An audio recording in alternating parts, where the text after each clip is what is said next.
Welcome to the demo studio. My name is Nick. As always, we're going to be going over something on the Pro 3s today. I'm going to be going through the RaiseTouch interface, just going through a lot of the ins and outs of that. There's a lot of kind of hidden features that aren't immediately kind of accessible, so I want to go into a lot of the small details and kind of the little adjustments you can make on the Pro 3s. I'll also be going through some things with the Eve Smart Assistant, and then the kind of third-party filament calibrations that are built into the Pro 3s. We'll go into that as well. And then I'll also be going a little bit over some of the RaiseTouch specifics for the Pro 2. And then we'll be doing kind of a Q&A for the end of the stream. So if you do have questions on really anything regarding the printers or just kind of what's new with Raise, go ahead and put them in the chat. We'll keep a list, and then I'll go ahead and go through those at the end of the stream.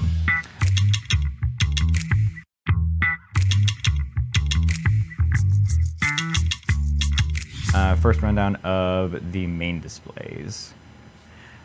RaiseTouch is broken down into 4 submenus initially here at the bottom. Home screen here will show a preview of the models being run and display all the information about the part's progress here. So specifically, it lists the file name, the estimated time remaining for the print job that's based off of the Idea Maker preview, the percentage of how much is already completed. You can also it'll show the height or specific layer that it's running. So typically tapping that while it is running a print job will switch it between the height measurement and then the layer number that it's on.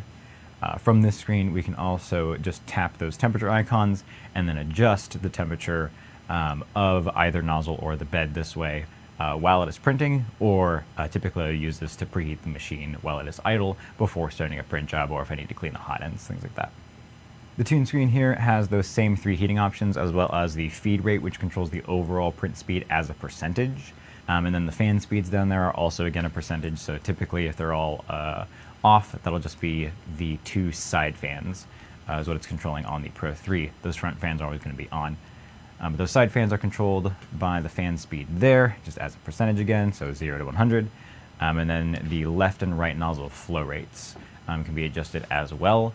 And those are typically, again, set in the G-code, but if we did want to make small adjustments to the flow rate, we can do that from the tune screen while it is running. And then specifically on the Pro 3s, at the very bottom here, you have the option for external cooling that is specific to the Pro 3. What that is going to do is enable the airflow manager in the back of the machine. So that's going to be this unit back here. That just enables the larger fan up at the top, so it's going to pull air from outside the enclosure and circulate it around the chamber. So that way, if we're running lower temperature materials like PLA and TPU, we can still print with the machine fully enclosed at all times running those materials. On the utilities screen here, basic rundown for just operating the axes, manually operating the extruders, and then it has the functions for loading and unloading the left and right hot ends down there at the bottom. For loading and unloading materials, you do want to have the correct temperature set for the material that you're loading and unloading. So we can hit those up or down arrows above the temperature to step it by 5 degrees and get us within the range for the material that we're loading. Move steps up at the top, 10 millimeters, 1 millimeter, and 0.1 millimeters. On the Pro 3 series, that stepping size, typically I'll just run everything in 10 millimeters. There is a specific use case where the stepping does kind of matter on the Pro 2s, and that's going to be in manually shifting the nozzles while the machine is idle. So on the Pro 3s, kind of another thing on the touchscreen here, I'll be doing this kind of on and off. But in the upper left, there's the option to disable the motors from the utilities screen. If we hit that button, it's just going to say that the motors are disabled. I can then safely move the print head by hand. And that's going to be the same for the Pro 2s as well. And then just keeping in mind that this button is kind of always going to be there with the X over it, so it's not a status indicator of whether or not the motors are disabled. Essentially, if they are disabled, the print head's going to be able to move around, and then if they are engaged, then you will not be able to move everything. And then on the Pro 3s, we go ahead and just step like the X-axis. Now the X-axis is locked, but the Y-axis is still free. So essentially, the Pro 3 will lock each axis as it is used. The Pro 2s will, if they're disabled, it disables all motors, and then if any of the motors are re-engaged, it re-engages everything on the Pro 2s. So that's just a slight difference from the 2s to the 3s. And then for shifting the hot ends, like I said, there is a significant difference between the Pro 3s and the Pro 2s. The Pro 3's printhead has been essentially completely redesigned from the Pro 2s. So if we wanted to manually shift the Pro 3, all I would need to do, on the utility screen there are those red icons for controlling the extrusion and the nozzles. So if we just have the left nozzle highlighted right now, I can go ahead and tap the right icon, and then that just shifts the entire right side of the printhead down. So the Pro 2s have a shifting assembly closer down here, and it just shifts the two lower hot ends. So that does change the filament pathway within the printhead. On the Pro 3s, that is not the case anymore. The entire filament pathway is kind of shifting relative to that left side. And that can be done again while the nozzles are cold, because it is just moving the entire filament path. On the Pro 2s, that gets a little different. It does want to be heated to some degree in order to manually shift the hot ends, because like I said, it is changing that filament pathway a little bit, just shifting the hot ends themselves. Typically, the default for temperature settings will need to be set to 180 for both the left and right hot ends. With the default temperatures to 180, once they get up to temperature, then from the utility screen again, we'll want to highlight the right extruder, or whichever extruder we want to lower, and then hit the up or down arrow in red. And then that's going to engage that nozzle and lower that one. So hit our down arrow, and then that engages our right hot end. We can go highlight the left side. It doesn't move yet because it waits for that arrow command, and then it shifts to the left. Now, the reason that I brought up earlier that we want to use different move steps and why that's important is whenever we have, or whenever we're stepping the extruder motors with red arrows, it's going to be running the extruder motor for that distance. And on the Pro 2s, it's going to be a full 10 millimeters of extrusion length. It's going to take a lot longer than just doing a 0.1 millimeter extrusion and then shifting. So if I have a 10 millimeter distance set for the stepping, if we go right extruder down, left extruder down, right extruder down, we have to wait for it to run that printhead extruder motor for 10 millimeters before it's then going to shift back. And back on the Pro 3 series. So there's a few more things around the utility screen. Up at the top, the Pro 3s have the options for running the bed leveling sequence, and then of course the sleep mode, features that the Pro 2 did not have. Up at the top, if I hit our leveling icon, then from here, we can either run a 64-point bed leveling test or a 9-point bed leveling test. Let's go ahead and run a quick 9-point leveling test. So that's essentially just going to send the printhead over the build plate, go ahead and test our 9 points, and then it gives me a visual representation on the touchscreen itself.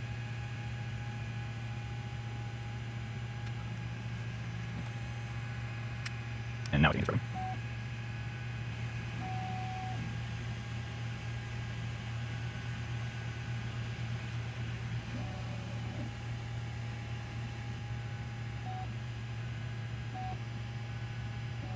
We get an updated display here for overall flatness for the surface, and then of course the kind of temperature gradient for where those high and low points are. It does slightly exaggerate the differences there, so even if you do see kind of significant differences in height in this display, it's not going to be exactly the same to how the bed actually is. It's going to be a lot more flat in reality, but the overall flatness rating is going to be kind of really what you want to look for.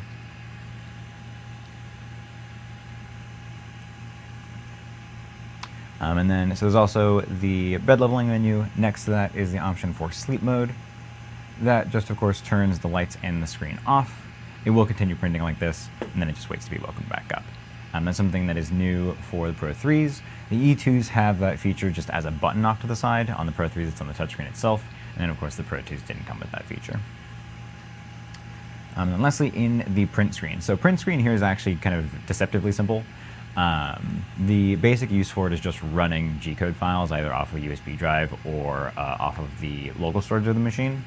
If we have a USB drive plugged into the side, we would just go into USB storage and then pull up the files like that, run them directly off the drive.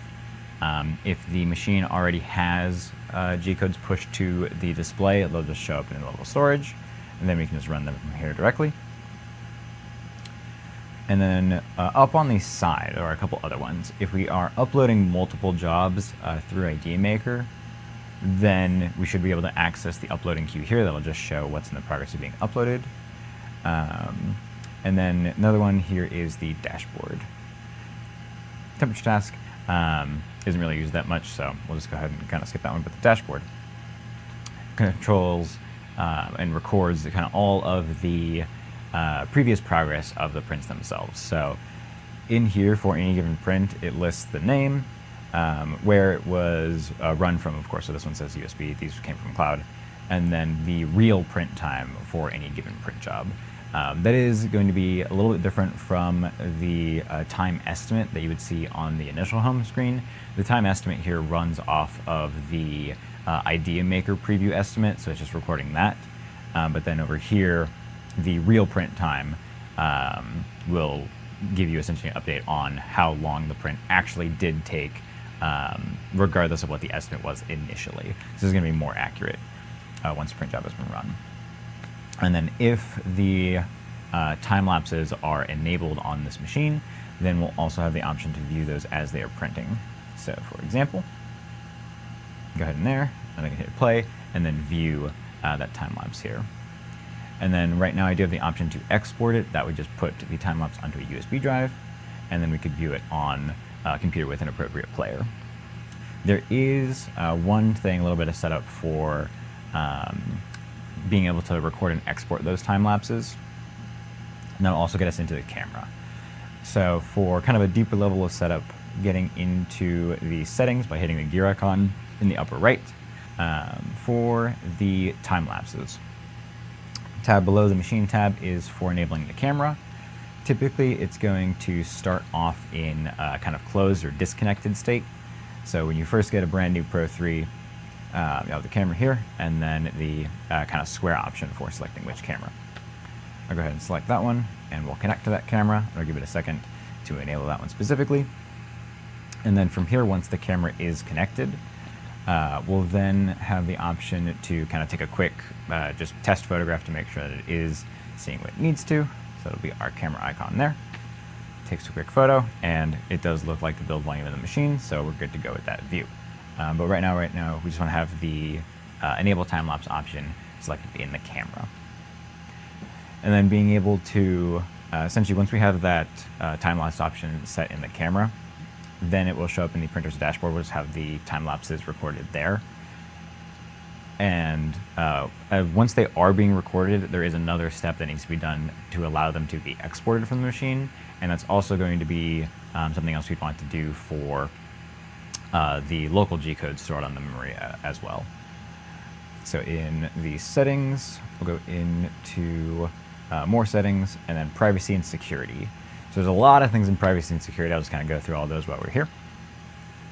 But there are kind of main ones, the secure settings, having those re-enabled, and then being able to do like SSH and SSH passwords if you're connecting to the machine.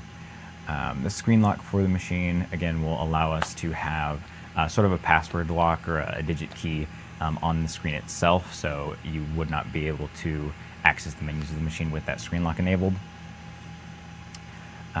Collecting the print statistics in the dashboard, that can be disabled if we want, and then exporting local files to external storage. We would want to have that enabled if we wanted to get files off of the local storage.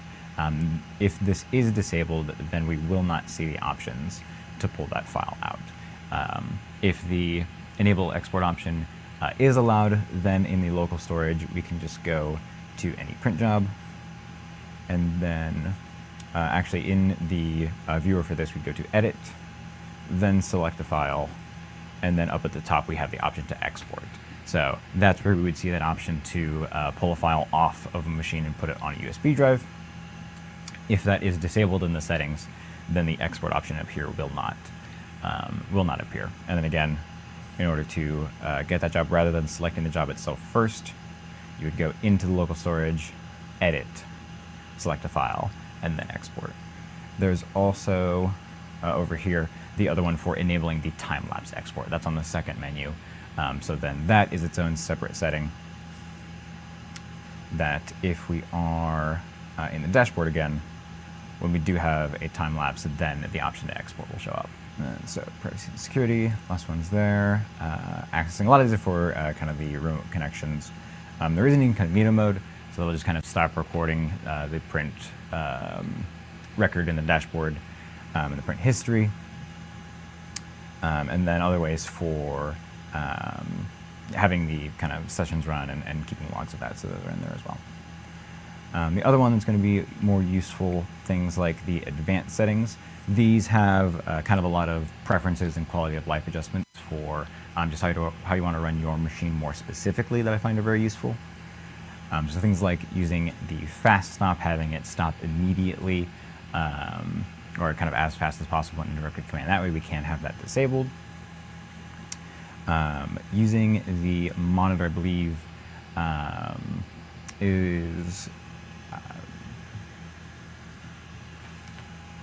so yeah, we'll go ahead and skip that. Then the preheat after a print recovery. So this would be essentially when the machine turns back on. If we want it to try and, in the process of recovering a print, preheat so it anticipates getting started a little bit faster. Clearing the info after a print is completed, having it just kind of not record that extra information in the background. And then cooling down after loading and unloading filaments. Typically when we are on the utility screen here and then loading or unloading material, often what I'll do is get into the main display and preheat this here from the home screen. Then we can go ahead and load it from here. If we do run the load procedure, it's then going to heat up the hot end to that temperature. But then once we close it after exiting, it resets that temperature back down to 0 by default. So if we did want it to continue holding that temperature, in anticipation of starting a print right away, under more settings, advanced settings, we would disable the option to cool down after unloading, and then that just keeps those hot ends heated after it's loaded material. Recording serial logs stored in the background. If we do need the serial logs later, that's usually good for helping us troubleshoot any issues with temperature. So we do want to have that enabled. It should be on by default. Cooling down after a print is paused typically is disabled. That, of course, is just going to have the parts cool down after it's paused. That's exactly what it says on the tin. Settings for the filament runout sensor. On the Pro 3s, we have the option to enable and disable the left and right sensors individually. On the Pro 2s, that's just going to be a flat, is the sensor on, is the sensor off. We have a little bit more control on the Pro 3s. Then getting into where the bed lowers after print is stopped, after print is completed, load and unload timeout settings. So this one will allow us to set a timeout for essentially how long it's going to run the extruders after it's loading. We can go ahead and set that down to something like a minute long. So if we do start a load procedure, put filament in the material, and then just want to have it automatically stop, having the timeout on the display is going to stop it from just infinitely loading.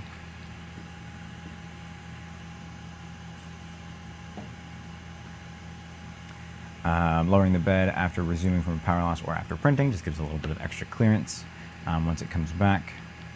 And hopefully I can get this to focus up a little better. But yeah, a lot of these are where it's lowering or moving a specific height of the bed once it's paused or after it's completed. Just so if we want to have a little extra space for getting parts out, we can adjust that here. There is a power saving mode. That'll do probably just a little bit less power consumption for the machine itself, but again, that is going to be disabled by default. And then the option for enabling the fan timeout, that is enabled by default, but we can, of course, adjust that time if we would like. And then last one here, enabling the print pausing while the door is open. and the nozzle timer and heat out. So we have another timeout for the heating elements on the machine. That can be enabled, and that's just going to turn those off after a certain amount of time being idle.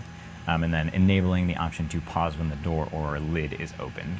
So if that is enabled, essentially whenever it is running a print job, the machine will want to be fully enclosed before starting.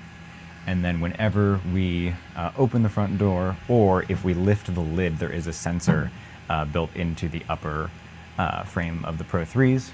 If either of those are open or lifted, then it automatically pauses, and then we'll just resume again automatically once everything is enclosed. You don't need to have any kind of interface with the touchscreen in order to pause it when that function is on and the doors are open. And then the reset here is just to clear a lot of the information. So if you are going to be replacing a machine or doing something with the touchscreen, anytime you want to have the machine be totally kind of cleared out, this has all the options for clearing print statistics. That's going to clear most of the information out of the dashboard. So a lot of the print history is going to be there. Resetting the privacy and security settings. So if we did want to disable the exporting of everything, because that is disabled by default, just revert all those back. And then options to clear local storage, clear the time-lapse footage. Essentially just all the options here for resetting and cleaning out a lot of the touchscreen software there.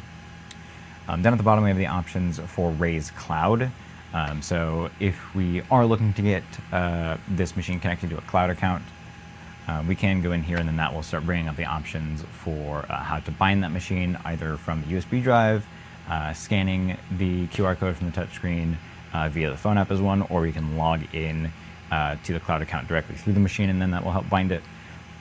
Those instructions are also on the cloud web page itself. From the kind of main screen in the lower left, there's options for how to bind and add a new machine. That'll have more in-depth instructions on that process as well. So I'm getting into some of the more specific things for working on the kind of hardware and components. So getting into hardware, the main things we'll be looking at would be things like the temperature limits. Like I said, on the Pro 2s, it does default to having the temperature limit at 180. So we do have these enabled. It is going to essentially set the maximum temperature and the minimum temperature for when we have to have this, when the machine is allowed to operate. On the Pro 2s, like I said, rather than having it set to 180, I'll have it set a little bit lower just so I can shift the hot ends while it's colder. But if you are doing that, it is going to be up to you to make sure that on the Pro 2s specifically, that the sections of the printhead are unloaded before you're doing this shifting. So typically if I'm going to be setting a right nozzle, or I'm calibrating the machine, a case where I'm going to be shifting back and forth pretty frequently, I'll just fully remove them and then work with the lower temperature limits. But if you're working at lower limits, you do really want to be on top of making sure that they're unloaded, because otherwise it might not shift as effectively. I'm getting into something else for the Pro 3s. There is a way to kind of fine-tune that Z height initially. If we're going through the Pro 3's calibrations, normally when you get a brand new Pro 3, it's going to walk you through a series of test prints and ask for feedback on those test prints. The first one is we just make sure that it has 0.4 millimeter nozzles, and then load PLA material. So typically we're going into maintenance. And again, these are going to be the same test prints that were run when a Pro 3 was basically first turned on and run. But from settings, maintenance here, we want the offset calibration. This is going to ask for the nozzle sizes, so we'll go ahead and confirm. And then it just asks if both materials are loaded for PLA. And then starting with the first test print, the Z probe offset, and then same thing for the right probe offset. They both do the same procedure. It's going to just print out a series of straight lines on the bed, and then ask for which line is kind of fully wavy. That waviness we start to see when the nozzle lifts a little bit too far away from the platform. So we're looking to see kind of where things stick just well enough, but not where it's pushing too hard into the build surface. So it does ask for that kind of first wavy line. Same thing for both extruders. Then it runs through the bed leveling. Then it does the test print for X and Y. So it'll use both nozzles to kind of print a series of little rows next to each other and look for which ones of those line up for the left and right extruder. And then you would just select those, and that's how it helps calibrate. Then it runs a final test print for the cube. The main one here, if we're doing the Z probe offset for the left and right, rather than rerunning this calibration every single time if we wanted to set a different value, if we want to make very small adjustments, we can actually hit offset settings up at the top of this menu, and then that opens up the setting for the Z probe offset for the left and right, and the offsets for the extruders themselves. So rather than running through the entire test print calibration again, it does specify again here, it is important to note that the larger the offset of the probe, the closer the nozzle will be to the plate. So if I want to increase this, bring our left nozzle closer to the bed while it's printing, I can go ahead and say 1.67 was the default, and go a little bit closer. We'll do like a 1.72, just a little 0.05 closer. And then enter that, and then now that has our new Z offset. So you can make very slight adjustments by actually entering in the value and then running test prints, rather than having to entirely rely on the calibration test print, because that one, we have a little bit more control through this. Things in there. There is a full guide on our website, so that'll walk through the entire manual of all the really more specific settings, a little bit things for more things for like development and whatnot. But a lot of those are the main settings that I end up going to, and I hope that those are helpful for you as well. Yeah. So I think that's going to do it for us for the stream today. I want to thank everyone for watching again. I hope all the information we went through, I hope some of it's been helpful for you. And like I said, if you have any other questions or just want to kind of join me back in the demo studio, just go through the machine itself on our main website in the upper left. You can go to get a demo if you're looking at buying a machine. You can come join me in the studio. We can talk a bit more about hardware and how to work on certain materials, do all kinds of other things. So it's a lot more specialized. So yeah, I hope to see some of you guys there. And then I will see everyone in the next stream. Thank you very much for joining me. Have a good one.